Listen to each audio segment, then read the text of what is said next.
This is the 55th ordinary session of the Mediation and Security Council meeting, convened in Abuja to review the escalating security threats and democratic setbacks across West Africa.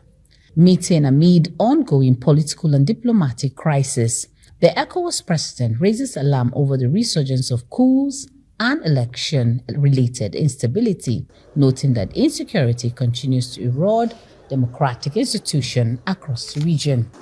The country-by-country analysis of our member states show different risk levels across our community, from high to medium, with an average of high risk for our community, thereby demanding immediate and concerted action. Sierra Leone's Foreign Affairs Minister Timothy Kaba says the attempted coup in Benin underscores the fragility of democracy in the sub-region and highlights growing political strain. This meeting, Excellencies, comes at a decisive moment. The political and security climate across the community is becoming more fragile, and our citizens are understandably very anxious. They are looking to us not just for expressions of concern, but for leadership that translate into action. The discussions we have today must move beyond just reaffirming principles. They must generate decisions that offer real hope and strengthen the credibility of our institutions. ECOWAS is expected to issue a communique outlining measures to address the crisis at the end of the session. Well, now to discuss all of that, let's now bring in Dr. Sam Amadi. He's of the School of Political and Social Thought in Abuja. Great, thank you. Thank you very much, Dr. Sam Amadi, for being here. Great to have you on the news tonight. You had the president of ECOWAS there. He's been set to say a lot of things today during that meeting, including likening what's happening in the region to a state of emergency.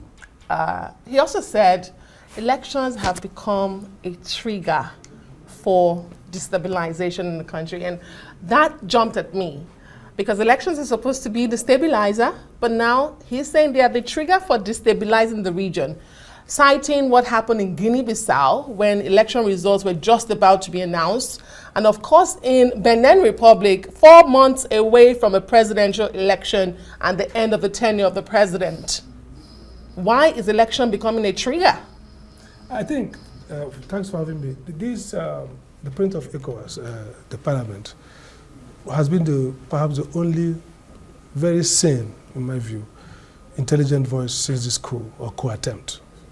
Because everybody has glossed it over and looked at it as the African and West African head of states, the rule of solidarity is to always defend regimes. So it's not a surprise. ECOWAS has issued a statement. But look, beyond everything is the fact that everything about the military coup is about efforts by incumbents to perpetuate themselves.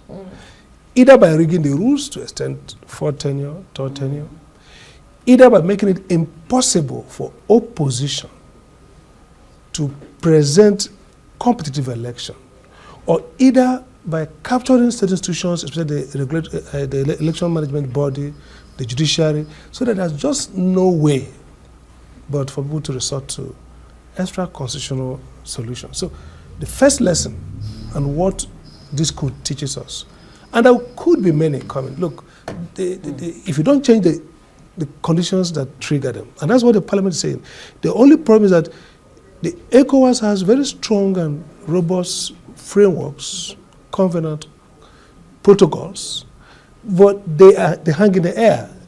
Interestingly, the ECOWAS specialized committees and commissions and the technocratic bodies develop a body of work that never feature mainstream in the governance of the countries or even the region.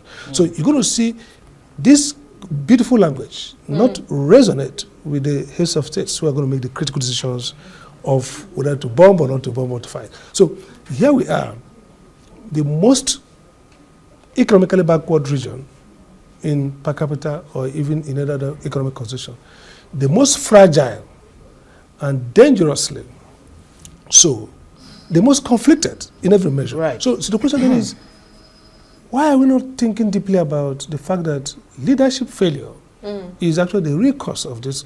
And interestingly, it's not just whether the coup fails or not, it's that the populace of West Africa are now, in fact, if you do a real polls, you're going to see upward of 70% of young people welcoming the idea. The idea of coup everywhere in West Africa. So that's a danger for human sustainability of human development in this region. Truly, and it raises the question as to what ECOWAS Parliament really is doing to address bad governance, misgovernance in the region in a way that will not make military incursion attractive to anyone. And that's the problem. What are they doing, and where is the peer review mechanism? Okay. Where exactly is it here? It totally failed. For example, ECOWAS has a court. Many rights groups have gone to those courts to get judgments against state institutions. None of them are implemented. And you don't see the judges themselves. It has a parliament, like you said. Some of the members are no longer sitting parliamentarians. Some of them, were members, they lost election. But those who are sitting parliamentarians, you saw the president in the National Assembly today. Does it sound like people who are really concerned about a tsunami, even if an earthquake, even if there's a prediction? God himself says, by 6 p.m. tomorrow, I'm going to slam Nigeria or West Africa with catastrophe.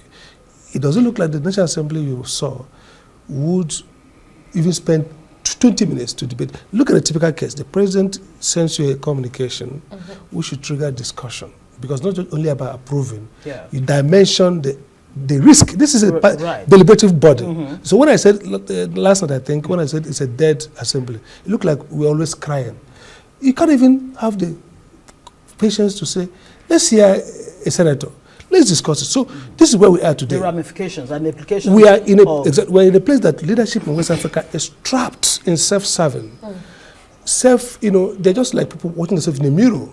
They don't even care about what's going on. So the guy who was a victim of this coup goes home gleefully, will try to engineer an extension for himself, knowing that the risk exists, and I hope that somehow Tinubu will fly the aircraft to come and help him. It will happen elsewhere. It keeps on. So apart from perhaps Ghana, in this landscape of West Africa, Ghana and some extent Senegal maybe are the only countries that they may not be economically buoyant, but they are showing some reasonable grasp with the process of democratic consolidation. You're not mentioning Nigeria in that list. Nigeria is because Nigeria is a bad example to West Africa, really. Because look at the landscape. Parties exist. The work of the incumbent people is to find a way to engineer failure in other political parties. So let's assume everybody decaps, all parties are destroyed. So you just walk in and win election.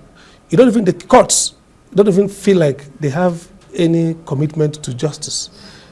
And like everywhere. So you are in a state where if people ever think there's no process of a lawful process of challenging for power, coup or anarchy. You see, so when we say, coup is bad, but again, the worst is trapping people in a system like in West Africa. In fact, maybe Nigeria is even better than some of them. Trapping people in a system. You're not providing for economic well-being. You're not giving them freedom. You're not even caring about their welfare. And you are engineering yourself to remain in power.